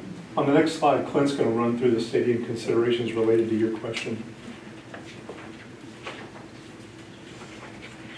Okay, next question. Okay. So, here you have Byland listed as P1, but you showed us 2 weeks ago, you have Byland listed as P2. So what's changed in the last 2 weeks? That's probably just a typographical error on our part. That was you're right, that was listed as so nothing has changed. That was previously listed as a P2, so that's just a. So it should have been a P1 before. No. So No. it should be a P2 on here? It should be P2. You want on here too. Okay. It's a 1.5. It's a priority, however you see it. It was a key one for us, I think, probably. It's one of those issues that in your survey data, there's feedback on. And I think we want to leave that to y'all to make that decision, knowing that we basically have an elementary site for Headwaters. We're going to be expanding a middle school. We have some middle school options. We have a high school site, but if we're talking elementary 7, we don't have a site. If we're talking elementary 7 and 8 in the next 5 years, we don't have a site. So there's some decisions, I think, to make within this process. Okay.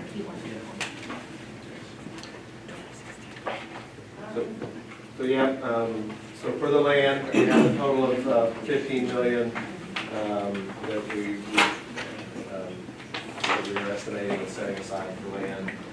That could be obviously multiple sites. That we're thinking, okay, go back to Dr. Morris's point. We own the site for the next elementary school. We own the site for another elementary school. We just don't know that that other elementary site is the right site for elementary 7 or elementary 8. So this would be potentially a couple of elementary school sites, and then possibly a third, like we talked about, a transportation satellite facility. I remember from the long-range facility plan, I remember, how much land did you need for, how much is it, like, acres for elementary? Yeah. You need at a bare minimum, you need 15. We would ideally have 20. And there's a lot of caveats to that, and topography on it, Yeah. road access to it. It's a real tight site. When you get 15, it's really hard and expensive to build on that. You want it a little more spread out with parking, egress, security. Rooster Springs is on just it's under a little under 15, and it's a pretty tight site. Overall for the land, you're about what, that you have in the bank right now? 200 acres that you own right now that's not developed? Yeah, so 125-ish here plus the 64, so Headwaters, which is close to just under 200 plus the 24, and East Mount Gainer at 12, so just over 200. And you'll need, you project, looking out, you'll need 500 to build out. I know you don't want to talk about that, but you would need around 500 total, I mean. Yes, 6 middle schools. Well, 5 middle schools. And then probably another high school in there, 3 high schools, and 6 more elementary schools, plus transportation side, other facilities to support school districts. So now there's a lot of great ones now on that. We can come back to that. That would get you what you're projecting, that'd get you about, what, 100 acres? Probably, well, that would be like 2 elementary sites, 40-ish acres, plus another site about the size of an elementary school that like the transportation facility would go on, so, and then, I don't know, I might have to ask the real estate Right. professionals in the room to tell us what. Yeah. Yeah. And we also have about just over 4 million remaining from the 2018 bond in land funds as well. All right, so on to the stadium conversation. So we have expand and rebrand Tiger Stadium. That would include approximately 2,000 additional seats. When you add seats, you have to add things like restrooms and parking. And then it would also include some building facilities like we talked about last time for the second high school to have a place and a visiting team to have a place, not full locker rooms, but like a halftime space or a meeting space for before and after games. Okay, just for clarity to go through this again. So if the stadium already exists, we can tie updates into this bond. If it does not exist, it has to be a standalone bond. No. No. Either one of these has to be a standalone proposition. So this will not, well, it will calculate into our debt total, but it would be a separate, so there would be 2 November bond referendums. Same referendum for multiple propositions. Okay. Using the wrong words, So sorry. you would have You were right, yes, yes, it's terminology, but yes, you've got the general concept. Okay. You would have Just a- making sure I'm at the right place on that. Right, you'd have a general proposition where most of this stuff goes, and then you would have, like if you had a stadium or athletics proposition where any of the stadium items would go, and then there's, there might be a third proposition for certain technology items. Just that, a lot of that is, and we won't spend too much time talking about, I mean, we gave you all the letter as kind of a resource, but we work really closely with the bond council, and when this gets recommended to the board, to kind of line out what exactly, how many propositions, and what exactly is going in each of the multiple propositions. Yeah, after you guys break that out or tell us what you guys want to support, we'll break that out for you, show you what that looks like. I don't want to confuse you by saying, it's still on. And so, going back to Daryl's point about the homework, and this is one of those where, this is kind of either or neither, right? So you could, you could either vote, or you could either select you want to do, expand, rebrand Tiger Stadium, or you could say, don't want to do that. You could say, I want to do, a new stadium at the high school, at the second high school site, or you could say, I don't want to do that, or you could say, I don't want to do either one of those. So that when that's kind of how that will work. Most of them are just going to be yes, no. There's a few, there's this one, and then there's one other one later on where it's kind of you wouldn't say yes to both of these. You could say yes to one of them or no to both. Yes, I'm parking. And that, yes, and there is parking in that one as well. Yes, sir. This may be a question more for Dan, but the whole reason that the new stadium is, I think, part of this discussion is because of the community feedback, not the long-range planning committee. Right.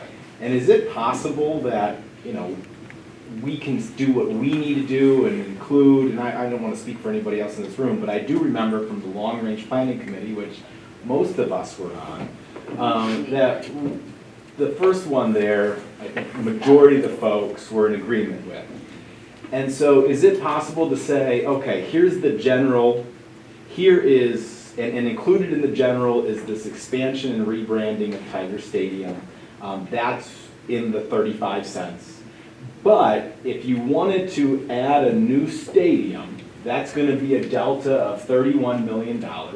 And if we did that, then we would increase the tax rate to 36 cents or 37 cents. And that way, people can see that we can do it, but you got to pay a little bit more money, but please don't come back to us and say, why are we paying more money? A stadium costs more money.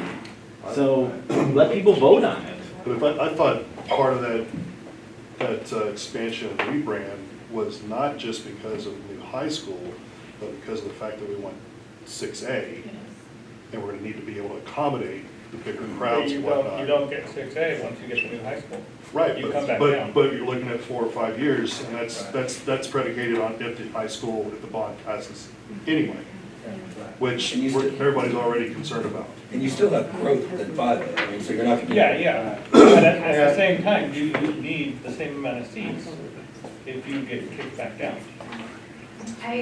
I went and I actually spent time with Coach Zimmerman touring the facilities to really understand what he was talking about, because he threw out a lot of words, and I don't have boys, I don't understand any of the words he used. So I actually made time, I went and I met with him, and he explained, like, there's a lot of logistical things that go into it, as far as, like, we have a limited ability right now to concessions and restrooms. As these schools come in, as they're larger, you know, we're gonna be 6A this next year, we don't really have enough facility to seat their band, let alone their fans. And even when we break into that second high school, you will need, you're still gonna have a larger crowd, essentially. The crowd's not going to get smaller, because historically, we do really well selling out that Tiger Stadium. So here's good news. You're gonna get to go home and build your own package. And then all come back and talk about it and decide. I think we should try and answer the question on whether or not we can structure something like that, so that you have that to consider as a committee. But when you build your packages and then y'all come back and you say, I put the whole thing in, I didn't put the whole thing, I put none of it in, that will help us kind of flush out where everybody's feeling, and then you can come with your dukes ready, Sarah, and fight for what you believe. But until that point, I think we'll just answer the question so that y'all get out of here at a reasonable time, because we're 12 minutes till everybody goes home, and we're never gonna get out of here. And I think that's a follow-up question to answer next time, which is, the Attorney General doesn't like you to put either or type propositions out there. And so putting that number 2 at 31, the worst case scenario is what if you get that one and you get nothing else? I was just gonna ask the same thing. He doesn't like it, but is it illegal? Since they have to sign The favorite line has nothing, precedent doesn't mean it's okay, so they have that gray area they work within, but we have to just run it by bond counsel and get them to affirm whether it makes sense. Whether or not we all get arrested. So let's maybe go with, for now, we're gonna pick either or. And I think we would, we want to cannibalize ourselves and split everybody up like that, so we picked that one. And I know we're moving on, but just one thing on the, we kind of seem to get stuck on the 6A, 5A, that's a big thing in the community, and I get that, but it's really about, is one stadium gonna support both high schools, or are we gonna do 1-to-1 ratio? Because the 6A, 5A is unpredictable, and it's not really about that, it's about, are we gonna share a stadium, or are we not? And if we can keep it at that level, because whether we're 5A or 6A, both high schools need a home stadium. Whether it seats 1,000 people, 7,000 people, they need a place that is their home stadium, and so that's, you think about it that way instead of the things that we can't really predict. I think it might help the conversation a little bit better. But to Clint's point, you can also say, no, I don't want to do either of those things. So. And yeah, I won't belabor the point too much, but what ends up, really the biggest drawback of that becomes, we decide, y'all decide we're not doing either of those, then ultimately that just means that sells out a lot faster and we're not able to accommodate, this big crowd. So moving on to design and possible construction of elementary school number 7.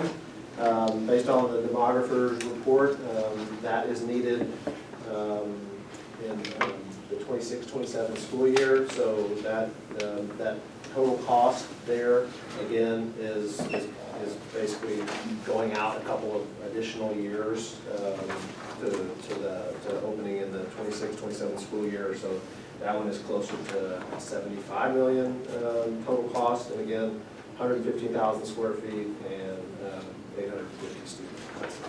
You guys are asking what that's on, so I'd say there's about 13 to 14 months to build an elementary, and then about 9 months to design it. And so that's why we backed that up, that's why it's here. And then early design, so essentially $600,000 for middle school 3. Demographer is even with the Sycamore expansion, I think the demographer's estimate was we would need middle school 3 around 2027, 2028. And so, again, you start planning out over the next 5 years. This would allow us to do kind of that first phase, the schematic design phase of a third middle school. So, question. On week 2, they listed a couple options for middle schools, the expansion and then middle school 3, around 27, 28, or middle school 3, 23, 24, we were pushing number 4 out to, what, 29, 30. Are both options represented in here, or just the expansion? This is just representing the expansion of Sycamore Middle School to 1,200, and then which delays the need for middle school 3 is what's reflected here. Are there numbers for the other option, or is that deemed as viable? I would say probably not viable from the standpoint of it's the difference between, you know, a $30 million project and for expansion compared to a $100+ million project to build middle school 3. Yeah, we run the numbers, that's coming in about 120 right now, using today's numbers. And we have the space, if we do the expansion at SSMS and get to 1250, then that buys us time Yes. For the second book. Yeah, you push that to the next one. Yes, it buys us time to push this construction, but again, I think it would be wise of us to consider that design work, because we could end up in a tight spot 3 or 4 years down the road in terms of, well, we really need that third middle school next school year, but we haven't started the design yet, so now we can't open it until the So fall. what's the timeline to build design? It's on that chart, right? What is the design time? The design time? Design and build time, how long we said it takes. So design is probably 9 to 11 months depending on site. And then the build time is, you're looking at about 18 months right now for most of it. So in total, about 2.5 years. So on this long-range planning summary that we did in meeting 2, it said that the middle school number 3, with the expansion of SSMS, would need to open in 27. Yes. So if it's not on this bond, we'll have to have another bond before. In 4 years. Yeah. Absolutely. Well, to be Is that normal? open. Well, that's the history. 'Cause that's- 14, 18, 22. That's true. Because it's, you know, almost 3 years to design and build a middle school. Yeah, about 2.5 years, yeah. And that's part of why we need y'all to see all of that from Stacy, because, I mean, to your point, it's not a one bond and done. Right. She's predicting more elementaries than we even anticipated, Mhm. and that growth, that elementary growth flipping to 16%, it is coming faster than was traditionally expected. It's just a change in the market and a change in the community. And that's what happens in high-growth districts. You're just, every 4 years, they're having to come out because they're having to build to accommodate the children. And so not building elementary 3, I think this committee kind of went through some work on, the reason that we ended up with expansion is it's cheaper, it's faster, and then we're gonna need so many portables there so quickly that we're gonna end up just portable at SSMS, unfortunately, if we don't, if we try to wait for that. And Do you have a question, Cindy, online? I have a comment that it's important for the community to understand the delta between the Sycamore expansion and MS3 now, close to 100 million. Say about 90 million. Significant. So Clint, just to add one more comment here. We've got 5 minutes on the allotted time for the committee. You haven't finished the first category of 4, and we're going to talk about bond holdover. So I want to be mindful of everybody's time. So we either zip through these, and everybody has a lot of this discussion on deliberation night, which is what would be conventional. Right. And I don't want to keep everybody late because we're trying to adhere to making sure we're mindful of your time. So just want everybody to be aware. Clint's probably going to be picking up the pace on the rest of these. And then just to let you all know, you're going to have an avenue in the next week while you're doing this homework yourself and building your own package to be able to ask some questions. So I want you to know that because he's probably going to move through this more quickly so we get you out of here on time. We'll need a lot more time next week because that process is. Yes, ma'am. So the deliberation process actually is intended to do a lot of what you're doing right now. you're really intended right now to capture an overview, and then we're gonna do a lot of this on deliberation. And you have to go back to Yeah, this is really good. go back to the videos for the second meeting where you've already done this. Yes, ma'am. You've already gone through everything, so Yeah. you were explaining all, what the details of all these things are. You can go back and watch the video if you weren't at the second. That's right. The intention tonight was it's got dollars added to it. Interest rates are going up as we speak. They say time is money. All right, moving on to the life cycle costs, or the life cycle projects. First one, the DSES modernization, all the HVAC and finishes, MEP, not a lot of FF&E on this one, a little bit, but that one is, we're at about 17.5, just over 17.5 million for that project. Similarly, very similar scope for the DSMS modernization, the HVAC, the finishes. That one does include a furniture replacement, and that one is right around 35, just over 35 million. I'm trying to speed up. This one is the only school that's not sprinkled, and that would include sprinkling that building.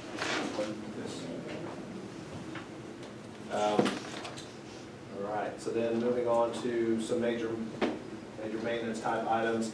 We've got about 120,000 square feet of roof at the high school that needs to be replaced, and that is at around just over 3 million.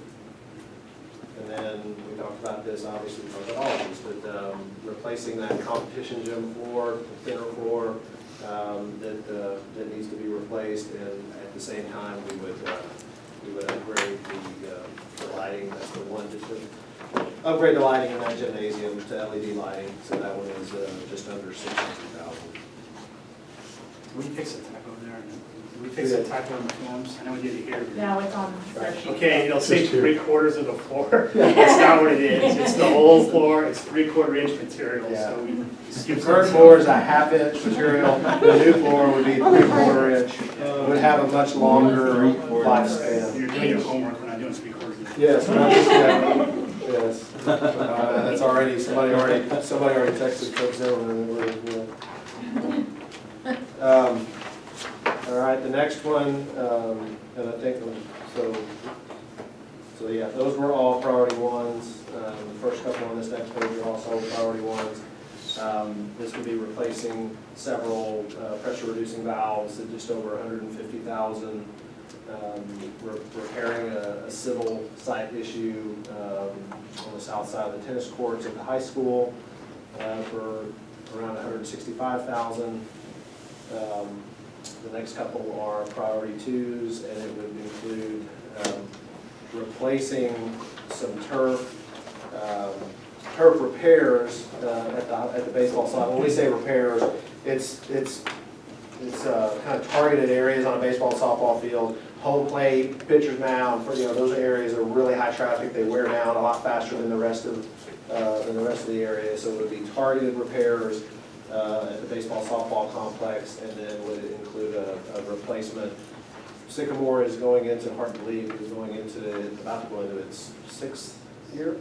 And turf fields usually last somewhere in an 8 to 10 year range, and so come towards the outer range of this next 3 or 4 years, that Sycamore Stadium turf would be moved for replacement. And then we've got the tracks that we have. So we have tracks at both middle schools and the high school. None of those will be due for replacement in this bond, but every couple of years it's recommended that you go in and repaint and resurface. Yeah, clean them, resurface them, yeah, take care of them, that prolongs them, to redo them, they're about 350,000, so you want to keep so you know how to do that. They're supposed to last about 12 years, that's what we're trying to do. So this would include a couple of cycles of kind of that upkeep of painting and for all three of the district competition tracks. Modernization, it says modernization and life skills. It should be modernization of the life skills area at the high school. Includes improvement to the life skills classroom, adding an additional classroom, and that's estimated at about $850,000 on that one. That's a priority one. I'm sorry, I jumped from, I didn't let y'all know, we jumped from, that was jumping from life cycle to now the departmental campus needs that were brought to our attention. Also at the high school, adding some plumbing and storage to the health services classrooms, $164,000. The next two items are identical in scope between Dripping Springs Elementary and Rooster Springs Elementary. It would include reconfiguring the CL and I spaces. It's very similar to like what you saw downstairs, where you got the breakout spaces in the CL and I's. So just under $200,000 for those two projects. Continuing on with the departmental projects, updated sound and lighting system, and this is district-wide, and I think on your handout it specifically said Dripping Springs High School, Dripping Springs Middle School. It actually includes any of the facilities that need upgrades or updated sound, and this isn't sound, this isn't lighting throughout the entire building. These are those specialty like a stage area or sound systems like a stage in your band halls, the auditorium. Theatrical lighting. Yeah. Theatrical lighting and the sound system. So about just under 1.3 million for the district-wide needs on that. Does that take into account the gift of the lighting at the middle school? Yes. Okay. Yeah, because we wouldn't typically do a middle school like that, so it's kind of above and beyond, because the church did it, donated that to us. That's not a typical package we work. Well, are you talking about the lighting that's going in at Dripping Springs Middle School, or? That's already up. Oh, the one that's, the stuff that's already up, yes. Yeah. Yes. Yeah. And then the next two, so, the next one is the locker additions and modifications. We talked about this a little bit last time. The high school, with all of the, it's been added on to and changes over the years. There's some efficiencies and configurations with the different locker room spaces that needs to be addressed in both the main building and also the field houses. And so we're estimating about $275,000 for those locker room modifications at the high school. That's a priority two. The next two items are also listed as priority two. So we've already talked about creating collaborative spaces and modifying the CL and I's in Dripping Springs Elementary and Rooster. This would actually incorporate collaborative spaces throughout the building. And really the only way to accomplish that on an existing school is to take a couple of classrooms and create collaborative space. The drawback of that is you're giving up capacity, and so what you most likely want to do is use existing classrooms throughout the building to create collaborative spaces, but then go back and add additional classrooms so that we're not losing capacity. We're estimating about $1.75 million for each of those two campuses to do that.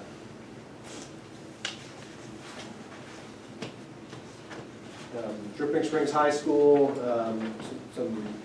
several of the labs, this would just be outfitting some current lab spaces for flexibility. Essentially, just imagine a physics lab that really can only be used for physics. This would allow it to be utilized for any of those, physics or biology or chemistry, or just gives the high school a lot more flexibility in terms of use of, or flexibility in terms of the use of the lab space.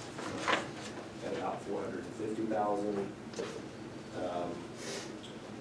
The next one is a priority three. We have as a priority three would be the multi-use cover artificial turf field.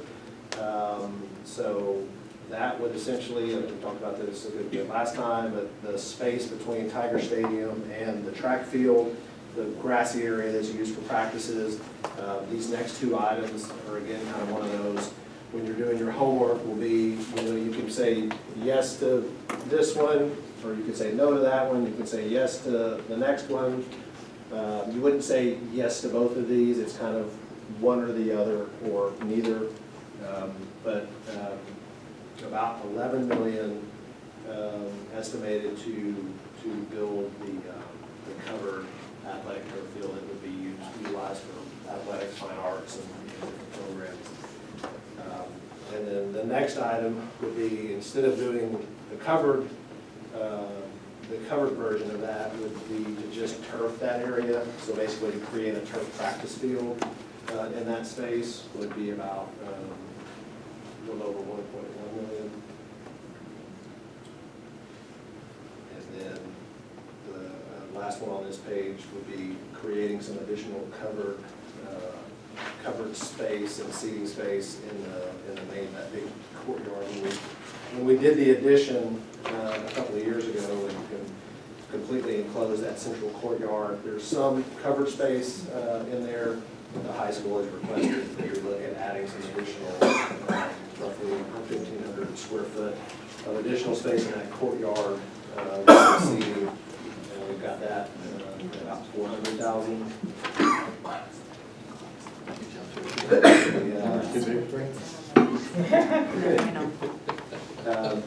I think this may be getting close to the end of the departmental campus needs. The next one is the band practice lot lighting.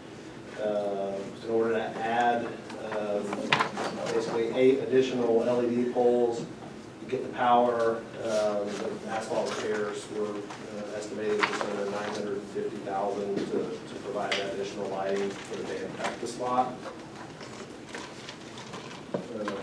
Next item would be building an addition for CTE or culinary arts space at the high school, and we're estimating that at about 3.3 million. Again, that's the estimated cost to build it. If we were to decide to do that, we've not identified a space where, I mean, that site's pretty tight already. We've not identified a space where that would go at this point. And then the next item is a priority 4. This would be a request that we got from Rooster Springs Elementary, which would be to connect the 2 main classroom wings. There's an A wing and a B wing, and they're connected at the one end, which is close to where the office area is, or at the central, kind of the central hallway of the campus. They're connected. This would be to add a connection at the far south end of the 2 classroom wings, and that's estimated at about $485,000. Real quick, the departmental needs came from our principals and our director, our athletic director, our band director, and our principals. We did one-on-one interviews, and that's where these lists came from. And we asked him, how can we support those, your students at that campus? That's what that came from. Yeah, James has spent the last month meeting with all of the principals, department heads, directors, reaching out to contractors, in addition to everything else that he does on a daily basis. But I think probably, I don't know, a couple of hundred hours has been spent meeting with people and then researching and putting all this together. All right, now, so that was the last of the department campus needs. Moving on to district-wide. Next item is the technology modernization. We have this as a priority 1. Some of these where we're looking at like technology modernization or replacement, similar to the buses and fleet vehicles. We're looking, basically what we're basing this on is these are the needs from a technology standpoint, or these are the needs from a vehicle standpoint over the next 4 years. So for technology, we're estimating just over 10.5 million over the next 4 years. This would include all of the technology infrastructure items, and it also includes teacher and student devices, and also includes these panels, deploying panels, the interactive panels district-wide as well, is all included in it. How much of that is replacement versus replacing the existing infrastructure? The panels and the devices is about 7 million, and that's 7.2. for that 4-year period. And the rest of it's, is like servers or wire or things like that that go in the building, that's about the breakdown. All right, so 70% of it's asset replacement. All right. The next item is the campus security and ADA updates. As we walk this building, you saw what a secure vestibule looks like. But that would be anything and everything to do with campus security and also some ADA updates. And that would be district-wide. And we have that at just under $14.6 million. Every single one of the principals I talked to have something in this package that they wanted, so those security needs are all in this package. All right, there's a lot of that that's driven by, things that we know we want to do district-wide, and then it also includes the requests that James got from individual administrators for meeting. The next item was the replacement and growth buses, and also replacement and growth for light fleet vehicles. Again, that's based on needs over the next 4 years, and we have that at just over just under $7.2 million. Then the last item we have on this page is we've talked a little bit about portables, but we've got a line item here for that would cover the cost of 6 portables and the infrastructure and the furnishings for those portables. I just have a quick question about this. This is for future portables, not for the portables that are needed at Sycamore. Yes, ma'am. So we just bought 2 that are on the ground, getting set up and ready to go for the next school year. The board approved utilizing remaining 2018 bond funds for additional portables that we think we'll need for the following school year. This would be for an additional 6 portables that we may need over the next several years during the life. Is that a P1? I mean, it says P1, but. It is a P1. It really is. Unfortunately, you have to remember that we have 4 classrooms that we're also using at SSE, and they're going to continue to grow. And so at some point, we're going to have to also get out of SSE, and we're trying not to make a portable city out there, but the growth is coming, so we've got to accommodate that, and then we're still going to have high school growth. So there's still a lot of other growth factors into all of this. And then once we move them, we can move them. Once we own them, we can move them to campus. Yes, we can. And we would certainly have to do that. I mean, we wouldn't want to leave portables at a campus that we're not going to need for a very long period of time. There's a little bit of a balancing act there. You don't want to move them like every year, every other year, because they're intended. It is expensive to move them, and I think we talked a little bit earlier about, or the point got brought up earlier about portable, the lifespan of a portable. Certainly, the lifespan of a portable is not as long as the lifespan of the building we're standing in, but portables will last up to 40 years. Our office, the office that we work at currently, is a 40-year-old portable. So as long as you're not moving them too often, moving them very often will lower the lifespan. And then there's just like a permanent building, there are certain maintenance things that you need to keep up with to make sure that it will last you that full 40 years. Next item is some kitchen equipment, child nutrition or large kitchen equipment. Again, estimated need over the next 4 years. James worked closely with our child nutrition director, John Crowley. We're estimating about $1.265 million in need for that kitchen equipment. The 18 Plus program is currently in a portable right next to our offices, and so one of the things that we've talked about for a few years now is providing them a permanent long-term home, and so this line item is intended to do that, and we have that at about $3.2 million. The next item would be the band and orchestra uniforms and equipment, and by equipment, that's instruments. We have that at just right around $820,000 in need over the next 4 years. And again, this is from James working directly with the band director on what. You know, if those uniforms, marching and concert, or there's just? You know, I don't know that, but I'll find out for next time. I asked him for a 4 or 5 year period for uniforms, and I got that price. I don't know that, but I will find out for you. His concert right now, I think it's about 11 years old, and marching is 7. Okay, I assume it is, but I will find it in advance before the next meeting. And then this next item would be the addition of orchestra space at the 2 middle schools. And so we're adding an orchestra room in each of those. We have added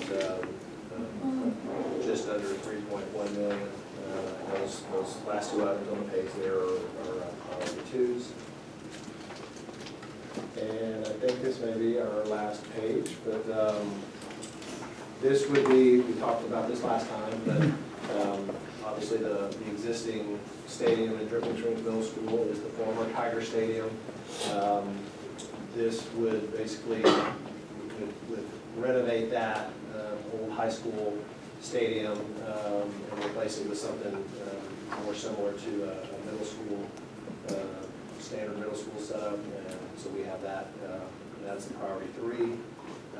It's certainly something as that facility continues to age that needs to be addressed. It's not, it's not a priority 1 or a priority 2 at this point. We got that at just under 5.6 million. The next one's a priority 4. It would be to provide a centralized space for the disciplinary alternative education program and the GAP programs that are currently housed at the high school. So we have that estimated at just over 2.75 million for that. Again, that's priority 4. And then the last item here would be, as we continue to grow, this is something that we're going to need to look at down the road, certainly, is as we open a second high school, is having central office facilities for our athletics and fine arts staff. And so we've got that estimated at just under 2.5 million. All right, so we've already got you almost 20 minutes over time. This will be quick, and we're going to talk to you just talk very quickly about homework process. Anybody have a question before I do that? And we'll wrap this up and get you out of here pretty quickly. So, homework, very simple. This was printed for all of you, not intended for you to have to read this, but to understand what the flow of and organization of the information is. Same order by category, ordered in order of priority, and then the dollars. So you're going to get an email from me tonight. It's going to have this electronically. So you have an Excel spreadsheet, super simple. The only fields you can annotate, it's got all the information you've already seen, and you can just put a Y or an N in each of these columns. So you're voting up and down on items that you want or don't want. Like I mentioned before, if you said yes to everything, you've got about $654 million worth of projects in here. So you can see as you build that, based on the information you've heard, where you're landing. Just know that just by category, your growth projects are just under 80%, about 79% of the total value of all the proposed projects. You're at about 9% for the life cycle, about 4% for departmental needs, and then about 8% for district-wide needs. So you can see in your growth district, the bulk of the bond is accommodating growth, and then all the needs that have been assessed in addition to that. So you're going to go home, you're going to take that electronic spreadsheet that I'm going to email to you. You've got through next Thursday, so you have a week plus. I've asked for everybody, whatever the end of your day is next Thursday, to email your spreadsheet back to me filled out.